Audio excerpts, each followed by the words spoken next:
여러분, 솔직히 가슴에 손을 얹고 한번 생각해보죠. 오늘 하루 누군가의 이야기를 한 번도 안 하셨나요? 여기서 이야기란 단순히 철수가 오늘 점심에 비빔밥 먹더라 같은 정보 전달이 아닙니다. 야, 너 들었어? 그 대리님 이번에 또 사고 쳤다며? 혹은 아니, 그 집 애는 대체 왜 그런데? 같은 약간의 양념과 눈썹에 치켜올림이 가미된 바로 그 뒷담화 말입니다. 우리는 흔히 뒷담화를 나쁜 짓, 교양 없는 행동, 성격 파탄자의 전유물처럼 말하지만 사실 인류의 역사는 뒷담화의 역사라고 해도 과언이 아닙니다. 만약 인류에게서 뒷담화 능력을 빼앗는다면 아마 우리 사회는 3일도 안 돼서 붕괴하고 말 거예요. 왜냐고요? 이제부터 그 이유를 아주 발칙하고 적나라하게 그리고 심리학적으로 아주 심오하게 파헤쳐 보겠습니다. 먼저 우리가 모여서 남 욕을 할 때 왜 그렇게 아드레날린이 솟구치고 친밀감이 급상승하는지 그 근본적인 메커니즘을 살펴봐야 합니다. 심리학에서는 이를 사회적 결속 소셜 반딩이라고 부릅니다. 사실 인간은 혼자서는 사자나 호랑이를 이길 수 없는 연약한 존재였죠. 그래서 우리는 뭉쳐야 살았습니다. 그런데 뭉치려면 뭐가 필요할까요? 누가 우리 편인가와 누구를 믿지 말아야 하는가에 대한 정보가 필수적입니다. 옛날 원시인 시절을 상상해보세요. 사냥 나갔는데 혼자 몰래 고기 숨겨 먹는 얌체 같은 놈, 혹은 공동체 여자를 괴롭히는 무례한에 대한 정보가 없다면 집단 전체가 위험해지겠죠? 이때 야, 저기 털보 저 녀석 조심해. 어제 보니까 혼자 굴 구석에서 멧돼지 다리 뜯고 있더라라는 뒷담화는 공동체의 생존을 위한 고급 정보가 됩니다. 즉, 뒷담화는 인류 최초의 뉴스이자 신용평가 시스템이었던 셈이죠. 진화심리학자 로빈 덤바는 아주 재미있는 주장을 했습니다. 원숭이나 유인원들이 서로 털을 골라주는 그루밍 행위가 인간에게 와서는 언어적 그루밍, 즉 뒷담화로 진화했다는 겁니다.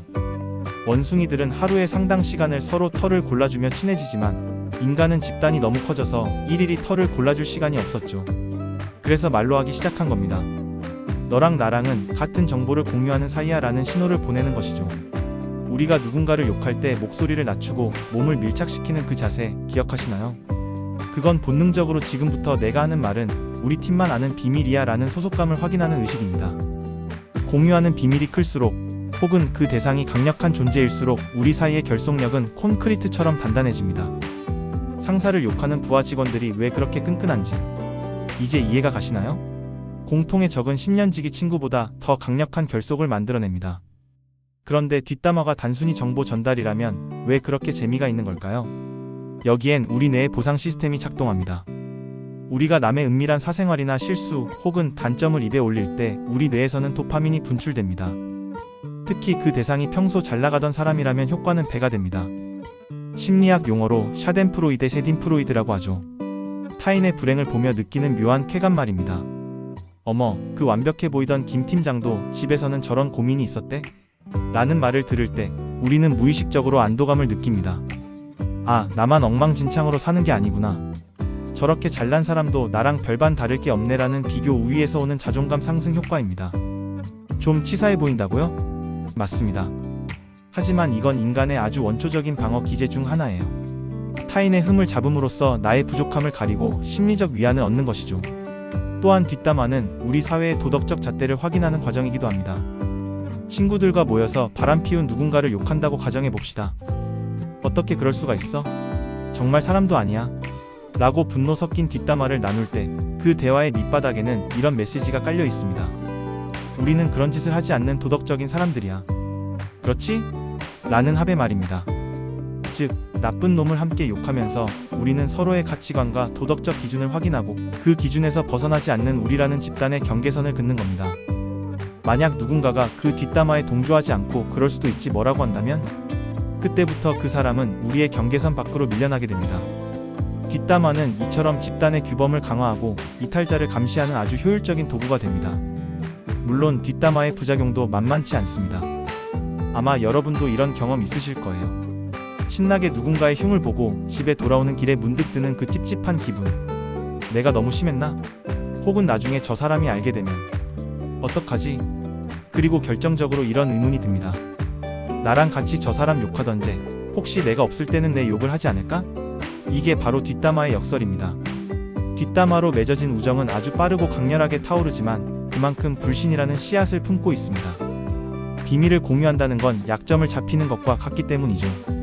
그래서 뒷담화의 고수들은 절대로 자기 패를 다 보여주지 않습니다. 적당히 수위를 조절하면서 남의 정보는 최대한 뽑아내고 내 정보는 방어하는 고도의 심리전이 펼쳐지는 거죠.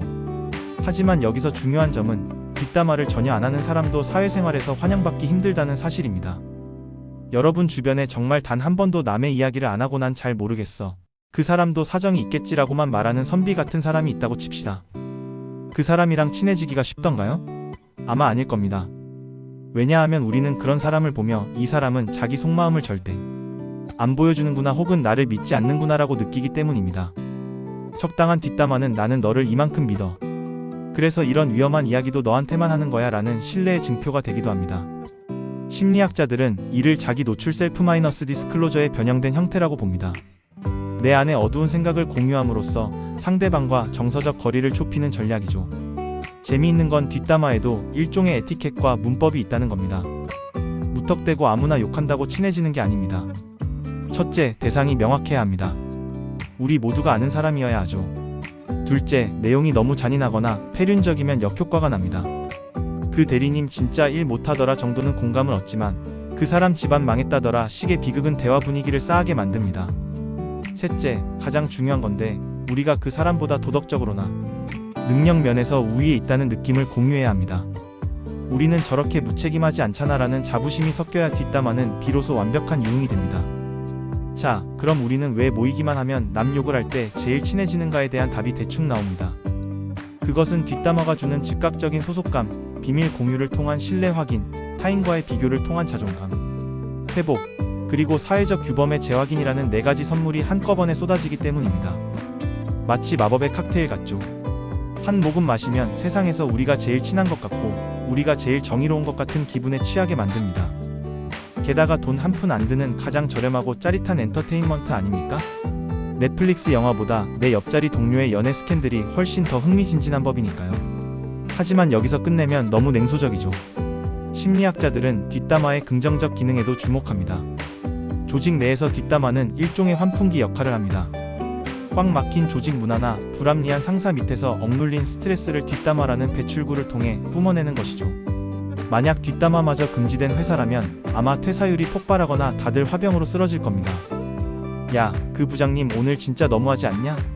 라는 한마디에 동료가 내 말이 나도 죽는 줄 알았어 라고 대꾸해주는 순간 개인의 고통은 공동의 경험이 되고 그 과정에서 스트레스 수치가 뚝 떨어집니다. 나만 힘든 게 아니구나라는 보편성의 원리가 작동하는 것이죠.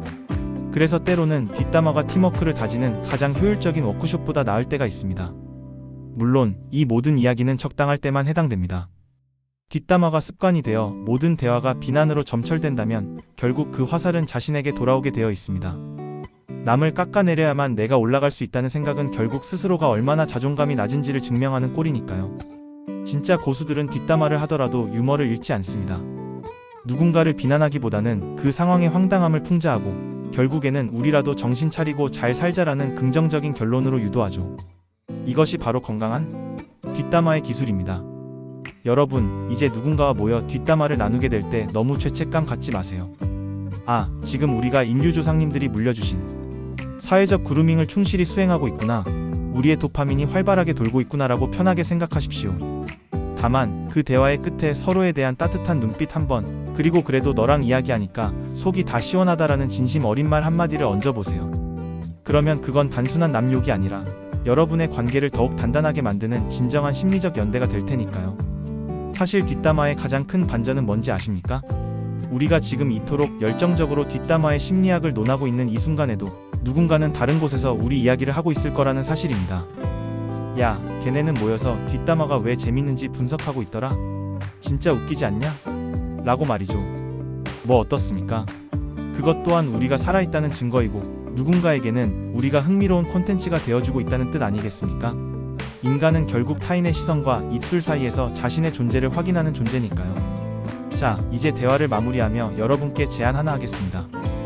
오늘 누군가의 뒷담화를 하게 된다면 딱 1분만 할애해서 그 사람의 아주 작은 장점 하나도 슬쩍 끼워 넣어보세요. 그 대리님 진짜 일 못하긴 하는데 그래도 점심 메뉴 고르는 센스는 기가 막히더라 정도로 말이죠. 그러면 여러분은 뒷담화의 쾌감도 챙기면서 동시에 비겁하지 않은 멋진 어른의 품격까지 챙길 수 있을 겁니다. 남 욕을 하면서도 죄책감에 짓눌리지 않는 아주 영리하고 심리학적인 뒷담화의 달인이 되시길 바랍니다.